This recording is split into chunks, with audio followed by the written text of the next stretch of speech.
Namo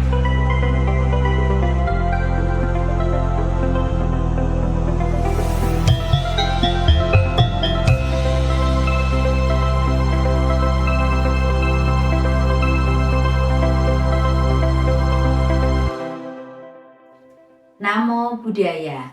Halo anak-anak, apa kabar? Semoga kalian semua selalu sehat. Hari ini kita bertemu pada mata pelajaran Pendidikan Agama Buddha dan Budi Pekerti. Hari ini kita akan belajar tentang budaya hidup seimbang. Setelah pembelajaran ini, kalian diharapkan dapat menganalisis peran pelajar terhadap penyelesaian masalah perekonomian yang selaras dengan nilai-nilai agama Buddha dan Pancasila Dasar Negara untuk menuju hidup yang seimbang.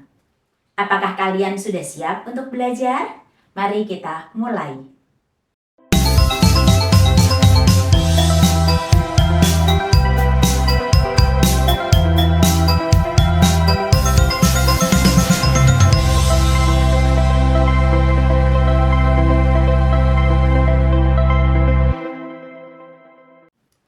Anak-anak, perkembangan teknologi sebagai salah satu indikator globalisasi memberikan banyak kemudahan kepada masyarakat. Apakah kalian sudah merasakan kemudahan tersebut? Lalu, bagaimana cara kalian sebagai seorang pelajar dalam menyeimbangkan diri untuk menyikapi segala kemudahan tersebut? Mari kita bahas pada materi budaya hidup seimbang. Budaya hidup seimbang merupakan konsep yang menekankan pentingnya menjalani kehidupan yang seimbang antara pekerjaan, keluarga, dan kegiatan pribadi. Di era modern ini banyak orang yang merasa terbebani dengan tekanan untuk selalu bekerja lebih keras dan lebih cepat, sehingga mengakibatkan kesulitan dalam menjalani gaya hidup yang seimbang. Padahal, perkembangan teknologi memberikan banyak kemudahan dalam menjalani aktivitas dalam kehidupan sehari-hari. Salah satu contohnya adalah kemudahan dalam berbelanja online. Belanja online saat ini telah menjadi sebuah tren terkini di masyarakat kita. Banyaknya layanan belanja online yang memberikan kemudahan berbelanja membuat masyarakat dapat dengan mudah melakukan transaksi. Tidak perlu melakukan transaksi secara tunai. Dengan memanfaatkan internet dan gawai, barang yang diinginkan pun segera datang sampai di tempat tujuan. Selain memberikan dampak positif, globalisasi juga dapat memberikan dampak negatif, yaitu tumbuhnya perilaku konsumtif yang berlebihan kepada masyarakat, tidak terkecuali di kalangan pelajar. Menyadari hal ini, penting adanya upaya untuk melakukan gaya hidup seimbang. Sifat konsumtif yang berlebihan merupakan gaya hidup yang tidak seimbang karena dapat menimbulkan ketidakseimbangan antara pemasukan dengan pengeluaran. Kita harus berani melawan arus tren masa kini jika secara kemampuan kita belum dapat mencukupi. Kita juga perlu memiliki rencana di masa depan agar dapat memenuhi kebutuhan dengan baik. Hal ini agar tidak menimbulkan permasalahan di kemudian hari. Penyelesaian permasalahan ekonomi menjadi tanggung jawab bersama dari semua pihak, tidak terkecuali pelajar. Pelajar harus mampu menunjukkan sikap dan perilaku, mengambil peran dan posisi terhadap masalah perekonomian. Pelajar juga harus menumbuhkan profil pelajar Pancasila, yaitu pada dimensi mandiri dan berpikir kritis. Mandiri artinya bertanggung jawab terhadap diri sendiri untuk terus belajar dan menyesuaikan diri dengan berbagai tantangan yang ada saat ini. Sedangkan berpikir kritis maksudnya adalah pelajar harus menggunakan nalar dengan baik untuk mengolah dan mengambil keputusan dengan baik, tentunya harus selaras dengan nilai-nilai agama Buddha dan Pancasila dasar negara. Sebagai seorang pelajar, kalian dapat menunjukkan perilaku yang selaras dengan nilai-nilai agama Buddha dan Pancasila dasar negara sebagai bentuk kontribusi dalam mengatasi masalah perekonomian sehingga terbentuk budaya hidup seimbang. Bagaimana caranya? Yang pertama, belajarlah dengan tekun. Sebagai seorang pelajar, sebaiknya kalian memfokuskan diri untuk belajar dengan baik daripada berfoya-foya menghambur-hamburkan kekayaan dan memenuhi keinginan yang tidak terbatas. Belajar dan berusaha dengan tekun setiap hari dapat menghindarkan diri dari perilaku konsumtif. Apabila kalian menjadi sibuk, tidak banyak waktu untuk berselancar di dunia maya, maka hal ini dapat menjadi salah satu peran nyata dan kontribusi kalian dalam mengatasi permasalahan ekonomi. Yang kedua, turut menjaga kekayaan.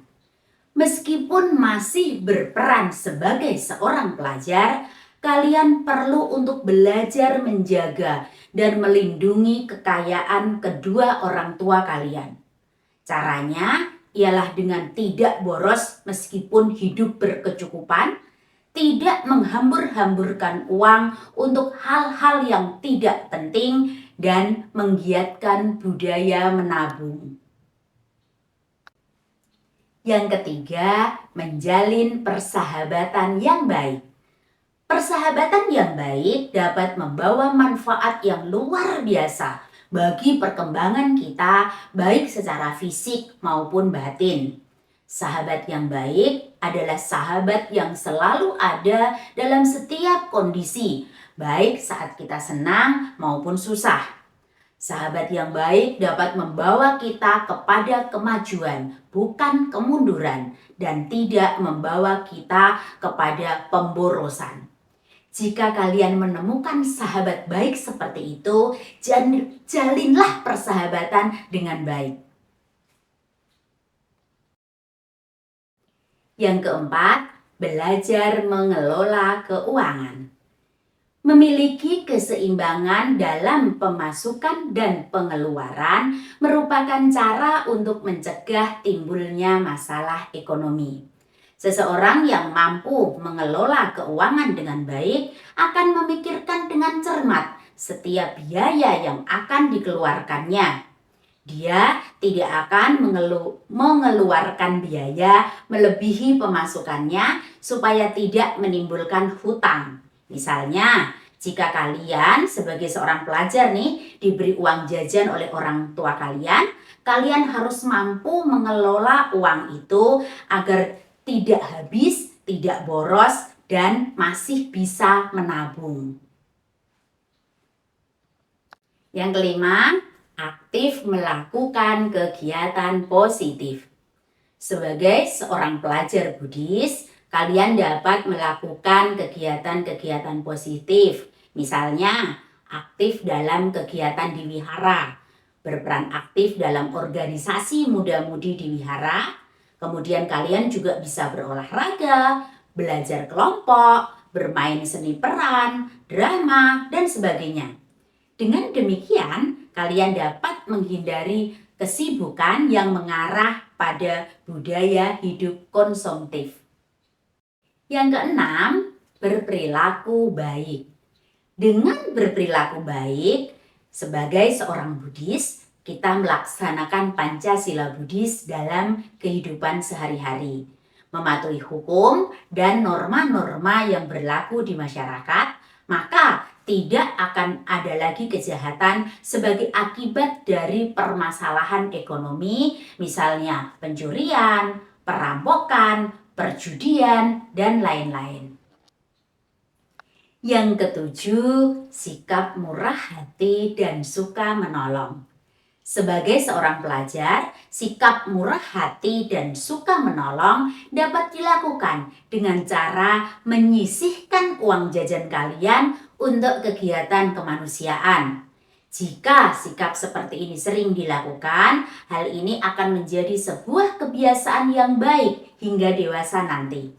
Seorang pelajar yang memiliki sikap dermawan dan suka menolong akan menjadi figur pemimpin yang diharapkan di masa depan.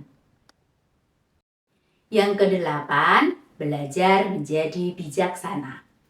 Seseorang dikatakan bijaksana jika dia dapat menggunakan akal budinya, yaitu pengalaman dan pengetahuannya. Bijaksana juga diartikan sebagai sikap arif, bersikap pandai dan hati-hati, yaitu cermat, teliti, dan sebagainya apabila dia menghadapi suatu kesulitan.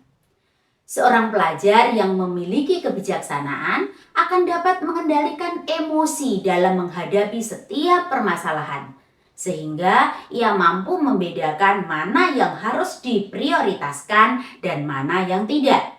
Dengan demikian, ia akan mampu mencapai kehidupan yang seimbang.